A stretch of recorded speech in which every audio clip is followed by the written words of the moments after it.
Good afternoon, traders. It's Bill Baruch with Blue Line Futures, and this is the FX Rundown. The dollar index making its way back up to those March highs. Why? Well, outside of the fact that you got upbeat sentiment on U.S. and China trade, you got President Trump potentially signing the deal to avert a government shutdown. You had awful data out of Europe. UK, this morning, inflation data missed. But not only that, you had Eurozone industrial production. Right when we thought that those numbers could not get any worse after Germany contracted, Italy contracted, you got a bigger contraction at the Eurozone read than expected. And then a little bit of a whammy here with the CPI number. Nothing really to write home about, but year over year, core CPI came in better than expected. These numbers have been lagging, and this was actually a little bit of a bright spot during a time of uncertainty. So again, that CPI number, though it's more in line with expectations, we think it is a little bit brighter than it may be taken for. Not only that, you had Philadelphia Fed President Harker talking about a rate hike this year. Listen, we do think there should be a rate hike this year. The data in the United States is good. That should not deter a path of at least one, maybe two rate hikes.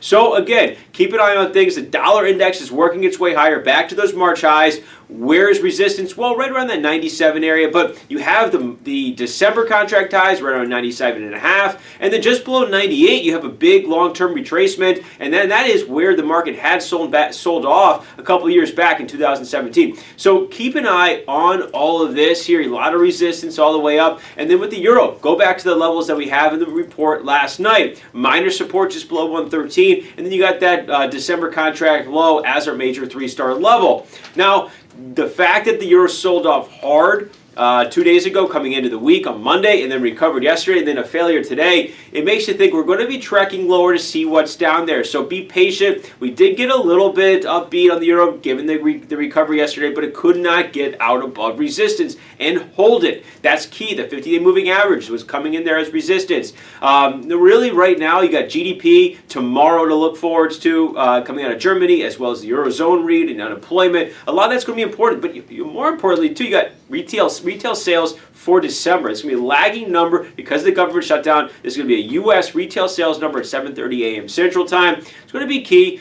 Keep an eye on that. It's going to be moving the dollar, of course. And then obviously the headlines on the government shutdown as well as trade going to be moving the dollar. And then looking at the yen, you start to get a little bit of weakness here this morning in the equity markets, but they battled back. The yen is lower on the session, and it's testing now second key support. We think the yen has some value as the equity market's overbought. The NASDAQ hit the 200-day moving average and retreated. But again, safe haven assets, the Treasury started to get a little bit of footing. Now they're starting to retreat back as well. Gold got up to 1320. It's fallen back to lows of the session as the dollar stabilized. Not a good scenario for the yen, but ultimately, again, there's some support down here around 90.30 where it's testing right now.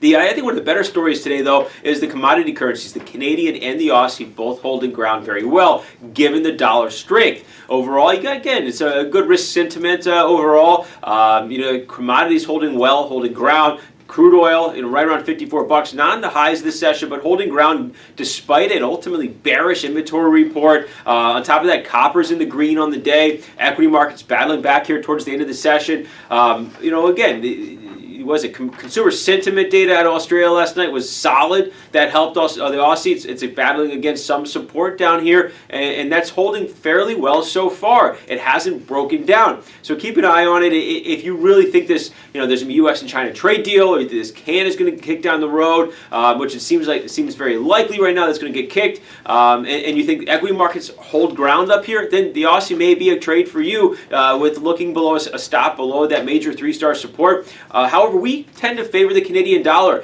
The data, it has been fickle with the Canadian dollar. Good jobs report last Friday, and it's battled up, but the technical is on the chart, very favorable. Major three-star support held. It's setting up very well to move up. Still some good resistance up here around 76. It can't seem to get out above. Tomorrow should be more critical. Keep an eye on everything, and we're here to help.